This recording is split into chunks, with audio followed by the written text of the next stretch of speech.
हरे कृष्णा। आप सभी को श्री कृष्ण जन्माष्टमी की ढेर सारी शुभकामनाएं। कान्हा जी का आशीर्वाद और आपके परिवारजनों पर बना रहे। कृष्ण जन्माष्टमी के दिन मथुरा नगरी में कंस के कारागार में देवकी की 8वीं संतान के रूप में भगवान श्री कृष्ण ने जन्म लिया तथा श्री कृष्ण भगवान को भगवान विष्णु का ही अवतार माना जाता है। मान्यता है कि हर साल भाद्रपद माह के कृष्ण पक्ष की अष्टमी तिथि यानी जन्माष्टमी पर भगवान श्री कृष्ण के बाल स्वरूप की पूजा करने पर हर दुख दूर होती है। इस बार श्री कृष्ण जन्माष्टमी 2024 में को तिथि को लेकर प्रश्न है। आपको व्रत किस दिन रखना है, किस दिन आप जन्माष्टमी मनाएंगे। भादव माह के कृष्ण पक्ष अष्टमी तिथि को प्रारंभ होगी। 26 अगस्त सोमवार सुबह 3:39 से अष्टमी तिथि समाप्त होगी। 27 अगस्त मंगलवार सुबह 2:19 तक तिथि समाप्त होगी। अष्टमी तिथि रोहिणी नक्षत्र प्रारंभ 26 अगस्त सोमवार दोपहर को 3:55 रोहिणी नक्षत्र समाप्त होगी। 27 अगस्त मंगलवार दोपहर 3:48 रहेगा। ऐसे में इस बार जन्माष्टमी का पर्व 26 अगस्त 2024 सोमवार के दिन मनाया जाएगा। जन्माष्टमी के दूसरे दिन दही हांडी का आयोजन किया जाएगा, जिसमें दही से भरी मटकी फोड़ी जाती है। 26 अगस्त सोमवार को सूर्योदय सुबह 6:11 में होगी। सूर्यास्त शाम 6:46।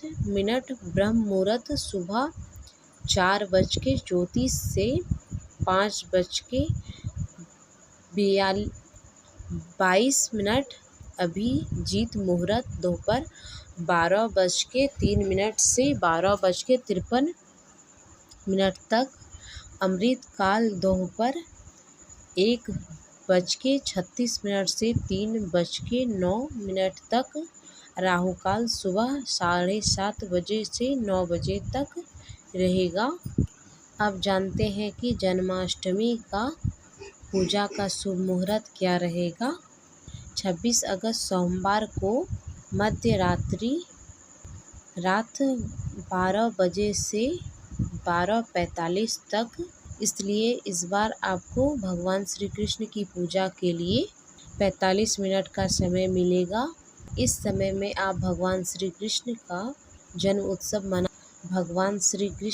जन्मोत्सव मना सकते हैं। इस समय कान्हा जी का जन्म कराकर, स्नान कराकर नए वस्त्र अर्पित की जाती है।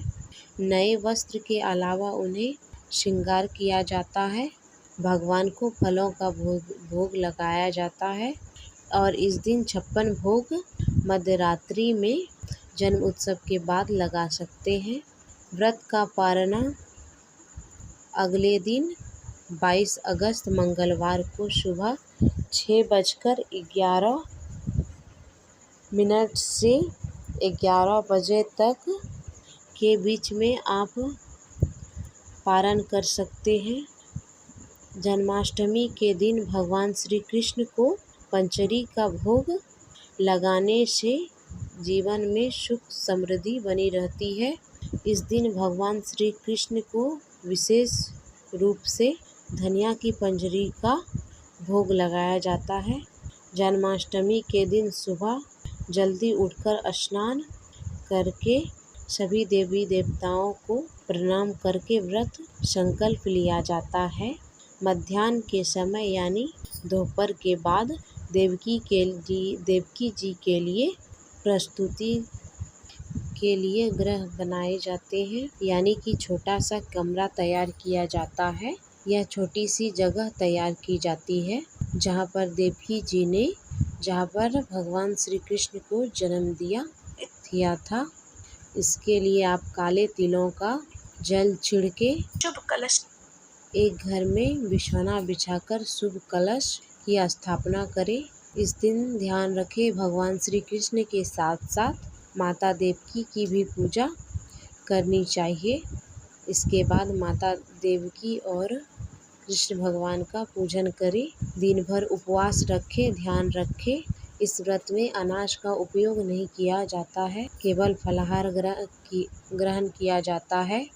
बहुत से लोग इस दिन निर्जल रहकर भी व्रत रखते हैं। उपवास रखने के बाद मध्य रात्रि निशिताकाल मुहूर्त में भगवान श्री कृष्ण का जन्म कराया जाता है, यानी कि उनके जन्म विधि को वैसे ही किया जाता है जैसे एक शिशु पैदा होता है। बहुत से लोग खीरे में सिक्का डालकर या खीरे में लड्डू गोपाल मूर्ति को रखकर उनका जन्म कराते हैं। आप यदि पहली बार व्रत रख रहे हैं तो आपको विधि विधान से इस दिन श्री कृष्ण जन्माष्टमी त्यौहार मनाना चाहिए। सभी विधियों का विशेष ध्यान रखें।